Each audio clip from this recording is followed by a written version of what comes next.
Hey guys, and welcome back to my channel. So today I'm here to talk to you guys about accounting conferences. When I let you guys know that I was going to Tennessee for an accounting conference, you guys all seemed really interested in hearing about my experience and learning about conferences. And so I thought it would be fun to put together this video and give you guys an idea of what it's really like. So of course, my experience may be completely different than yours, and that is completely okay, but I just want to let you guys know that sometimes conferences really depend on your company or which one you're going to. So what applies for me may not be the case for you guys when you get your new jobs.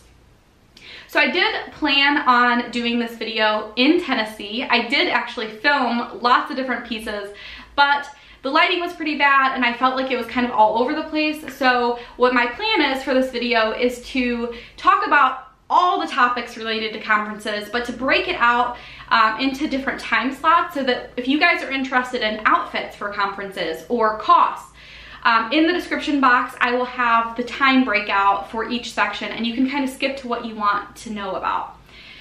So first, to start off with, my company attends this specific conference every year.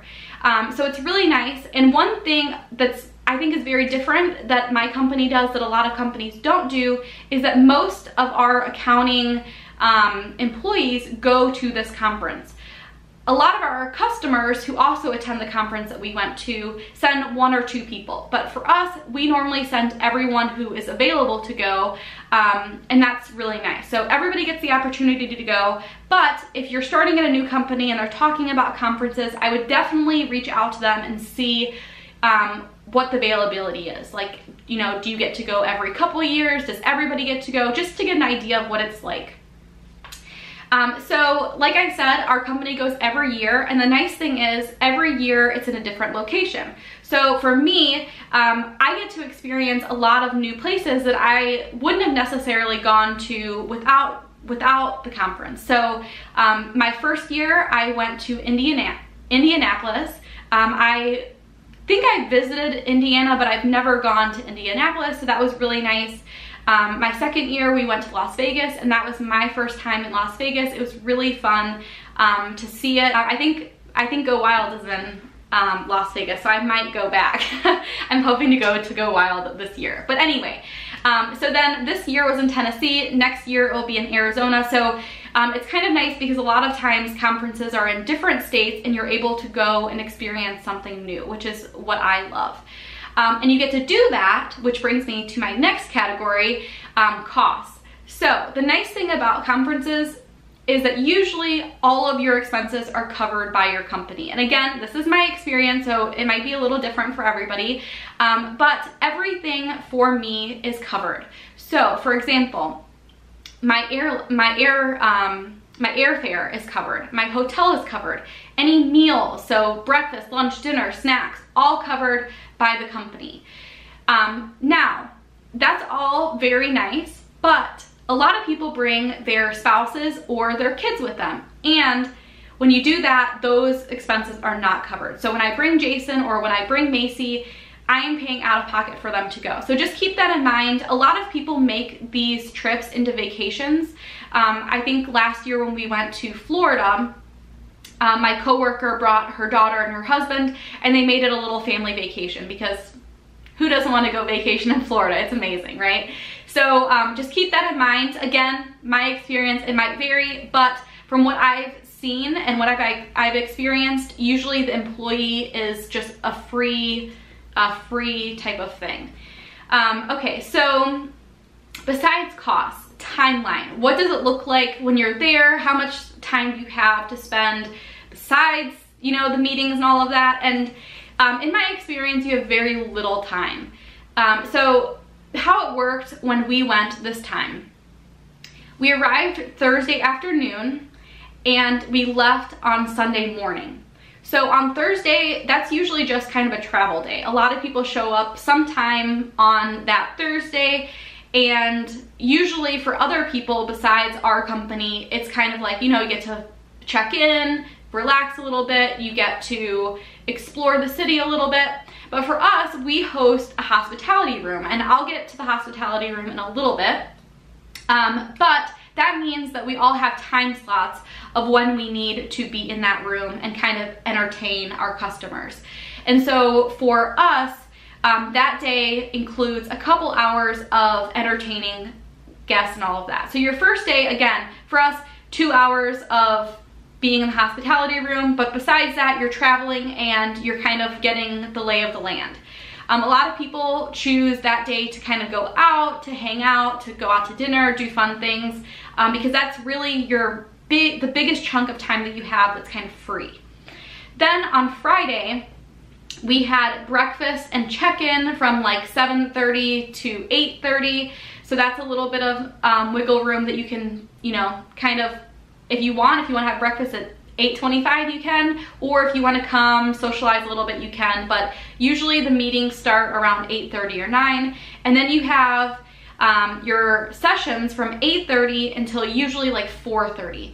You'll have little breaks in between, but they're like 10-minute bathroom breaks. They'll have snacks and stuff, but besides that, you're there from 8:30 until 4:30. Then after 4:30, you have a little bit of a break so you can go kind of relax, get changed. And then we had like a little reception where you'd have little cocktails, appetizers, stuff like that before we would have our big event at night. So you have probably an hour in between when you get out of sessions to when you have the reception. Did I say that already? Between when you get out of your sessions and when you have the reception, you probably have an hour where you can kind of rest, get changed, refresh a little bit, talk to your families, etc. And then you have the reception where I said, again, you would have drinks, you would have appetizers, and you would kind of socialize with everyone. And then after that, you would take a bus to the event. So again, this is kind of unique to my company. I'm assuming a lot of conferences have something similar, but I would check again with kind of the itinerary to see what it's like. But for us, every Friday night on these conferences, we have a fun event. So we've done duck pin bowling, which is for Indiana, because there's not a ton that you could do in Indiana, I guess. We went to the Circus Olay show, the Beatles show in Las Vegas. In Florida, we went to, what did we do in Florida? We went to some other type of show, I think, in Universal Studios. I think we did. I honestly don't remember, guys. We did something similar to that. And then in Tennessee, we went to the Grand Ole Opry, which I was so excited about. I could not wait to go there and see what it was like. It was very different than what I expected. But regardless, you're kind of going all day on Friday. It's like a huge, long day. And after that, you're exhausted, seriously exhausted. So after that, you can go back to the hospitality room for a couple hours. You don't have to. Usually, like, you know, one person is assigned to that. Luckily, I was not assigned to that because after that, I was exhausted and I just wanted to relax and watch a little bit of Riverdale. So after that, like I said, you're kind of free to do what you need to do.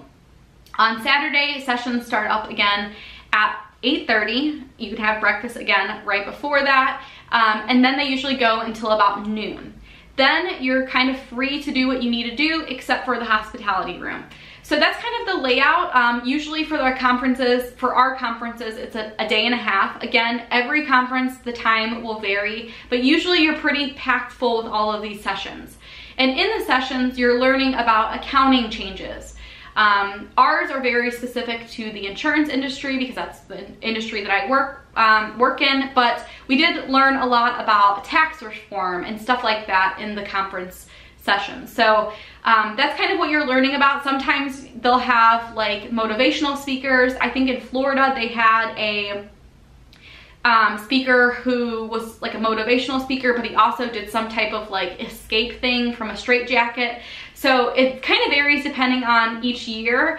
But a lot of times, I mean, to get out of, what to get out of that is that you are going to be in sessions all day and you will need caffeine because some of it is very boring.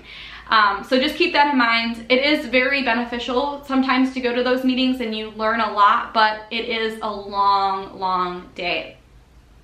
So moving on to the hospitality room. Again, this may be very specific to my company, but I thought I'd you know, throw it out there because you never know who's going to have a similar situation. So for the hospitality room, basically what it is a big hotel room that has tables, chairs, TVs, all of that, where people can get together and kind of hang out. And for us, what we usually have, we have snacks, we have liquor, we have beer, we have wine, just, you know, everything that you need to kind of relax, socialize, kind of entice people to come and hang out. And usually at the hospitality room, like I said, you have drinks, you have food, all of that. And my company usually hosts that room, which means that one of us has to always be there during the hours that it's open. And usually that's, you know, anytime that the sessions aren't going on, it's open. The day before the meeting starts, then it's open. So it is a very big span of time, but luckily we have so many people that go, so you usually have like a 2-hour shift every day. While you're there, you're kind of expected to socialize. I know a lot of people don't really like to socialize, and a lot of people ask, like, you know, if I'm an accountant, do I have to talk to a lot of people? And normally you don't, but in this situation you do have to, you know, make small talk. And the nice thing is, like, I've been doing this for 4.5, 5 years. Over time you kind of get to know people, and then you have things to talk about. So this time there was a lady that I've met a couple times at these conferences who came with her son and her husband, and so we were just talking about, you know, her son being out of college and my daughter and stuff like that. So over time you just, you know, get topics to talk about with these people, and it gets a little bit easier. I am definitely more shy when I don't really know people, and so if I can warm up, I'm sure you guys can. So don't get too intimidated by that. So with the hospitality room, not only do you have to, you know, socialize and all of that, keep the conversation going, but you're also expected to kind of maintain the beverages and the snacks. So what you'll do is just call down, you know, say like we need more beer, we need the snacks refreshed, something like that. It's a very easy job, but it is something that we are kind of in charge of while we're there. So after your little time slot at the hospitality room, someone will come and relieve you, then you're kind of free to go. But the hospitality room is a huge part of our conference. Every year that I've done it, they've had a hospitality room, and sometimes no one comes, because in Vegas, who wants to be in a hotel room when you can go to the casinos and, you know, go to fun shows? But sometimes when it's a slower city, a lot more people are in it, so you just really don't know. In Nashville, it was kind of nice because during my slot on Saturday, for a whole hour and a half, no one was there. So I was just studying for the CPA and kind of doing my own thing. Again, there are TVs in there, so if no one's in there, just watch TV. You know, you're kind of just on your own. So yeah, that was kind of nice. That's a little bit about the hospitality room. What else? What else can I talk about? I know I want to talk about outfits, so let's go ahead and jump into that. The nice thing about my conference is before the conference begins, someone always sends out an email that says what the dress code is. So usually it's business casual, and I'm going to show you an example of an outfit for a girl, and then I'll talk a little bit about an outfit for a guy. But this time they sent out an email that said that the dress code was business casual and jeans are okay. So that's a little confusing. Our company normally always does business casual, but there are people who go to the conferences who are wearing jeans. My suggestion, if they don't do something like that, is to just bring something that's more dressed up and bring something that's a little bit less, and then you'll kind of gauge it based off the first day. There are definitely times where you are going out and it's not necessarily like a session, and that would change your attire as well. So a lot of times for the conferences, since it's in June, I'll bring like a summer dress or like a long maxi dress and wear like a jean jacket over it to go out. You could also wear jeans and like a nice shirt, something like that. I mean, it's not, the nighttime is not as big of a deal because, again, you're going out. People don't expect you to be like super professional. They do expect you to be professional, but they don't expect you to be like in a suit and tie. So for me, what I usually wear, I usually go for like some nice dress pants and a nice shirt. And I'll show you what I'm wearing right now. I don't normally wear this, you know, all the time. But so this is just like a nice flowy shirt that I have here, and below I just have some gray work pants. Now these are like pixie style, and I'll take a picture and insert it for you guys here so you have a better idea. But these are pixie style pants, so they're more my style, and a lot of people wear them nowadays. But it's pretty simple. Just wear, you know, a nice pair of dress pants and a shirt and you're good to go. I try not to wear too much jewelry because everything that I've learned throughout this process was that the less jewelry, the better. So I always wear like some type of stud earring. Obviously I wear my wedding ring. Sometimes I'll wear a watch. But besides that, I don't go too crazy with accessories or anything like that. For shoes for girls, you could wear a number of things. You could wear flats, heels. Sometimes you can even wear sandals during the summer. Recently I've been wearing like a cute pair of more dressed up sandals to work, just because it is summer and it's hot, and wearing like flats, you know, makes my feet like super claustrophobic. So anyway, that is for women. And again, I'll try and make sure to insert a picture of what I'm wearing right now to give you an idea. For men, something that would work well is you could do like slacks and a polo, slacks and a button-down shirt. And then for nighttime, I would just suggest like jeans or shorts with a nice shirt. Again, it will all depend on where you're going and what your company wants you guys to wear. But in general, for me, it's been pretty laid back. As long as you're wearing something that looks somewhat professional, you're good. So that is all, those are all the topics that I have for you guys. If you have any questions about what I went over or my experiences, let me know. Again, this is my experience, so it might depend on where you are, what company you're at, what type of conference you're going to. One other thing, I totally forgot about this. A lot of these conferences have continuing education credits. So for the CPA, if you become licensed, you need these CPE credits. So the nice thing about my conference and a lot of conferences is that you get this credit if you go. Make sure that you sign your name on the papers. They'll pass around a little paper for the credit. But that is one thing that's really nice about it. And once I get my CPA, I'll have to do this conference as well as probably another conference to get all of the credits that I'm going to need. Again, this might vary depending on your state, but that is one nice thing about these conferences is that you won't have to do a ton of online stuff if you get to go to these conferences. So again, that's all I have for you guys. If you have any questions for me about the conferences, about clothes, time, anything like that, let me know down below. I would love to hear your guys' questions. And I will see you guys next time. Bye guys.